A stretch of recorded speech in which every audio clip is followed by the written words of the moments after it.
quand on dit une fonction sociale nous ramène à une question de droit. Qu'on a des droits. Et notre façon aussi de considérer ces droits n'est pas de la même vision du système capitaliste qui est les banques mondiales et l'FMI. Dans les systèmes qu'ils ont implantés chez nous, ce n'est pas la même vision pour eux. Notre façon de percevoir le droit, de dire que ça c'est notre droit, ça fait partie de notre vie. Notre vision de ça, la vision de communauté est très différente de la vision du système universitaire et des systèmes de grands experts de la Banque mondiale et de l'FMI.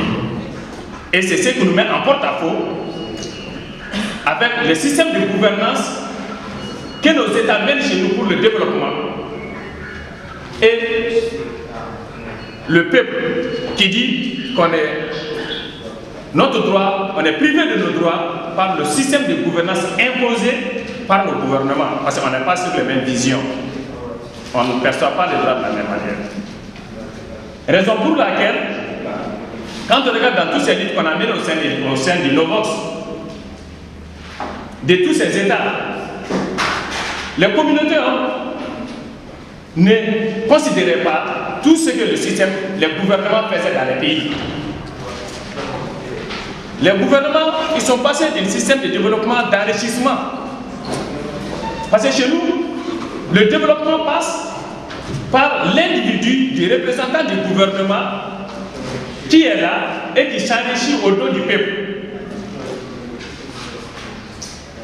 J'ai toujours dit, on n'a pas de villes créées de fêtes en Afrique.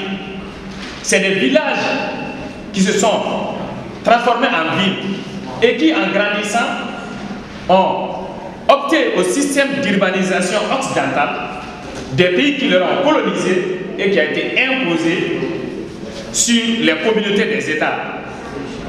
Et en foulant au pied leurs valeurs culturelles, leur architecture, leurs droits, leurs justes coutumes, rien de tout ça n'a été pris en compte dans leur système de développement et dans leur système de développement qu'ils appellent l'urbanisation en montant des bétons les uns sur les autres. Et nous, on est en majorité victime de ça. Il y a un système d'un autre pays, d'un autre État qui a été transplanté sur un autre État, sur d'autres communautés et qui ne répond pas à leurs valeurs culturelles. Quand on regarde en Afrique, tous ces mouvements qui sont en lutte, ces quartiers populaires, ces villages des pays urbains, ces paysans, aujourd'hui qui sont en lutte, et demain d'autres continueront la lutte, ce n'est que les conséquences d'un système de développement que nos États ont imposé sur leur peuple et dans les différents pays. Ces mouvements de lutte de base qui ont poussé un peu partout, qui sont indignes, victimes d'un système que d'autres disent oui, ils n'ont aucun droit, et qu'en vraie vérité, quand on regarde, on écoute tout le monde, ils sont là et c'est leur droit. Donc partant de ça, vu qu'on est en majorité expulsé, avec le système de l'urbanisation, notre façon de nous installer et de vivre aisément ne répond pas au système d'urbanisation imposé par le gouvernement pour dire l'embellissement avec des pseudo-projets. Puisque nos droits ne sont pas respectés, raison pour laquelle, en passant aux fonctions sociales de la terre, en faisant beaucoup d'échanges entre nous, il faut arriver à trouver aussi, nous aussi, notre porte de sortie.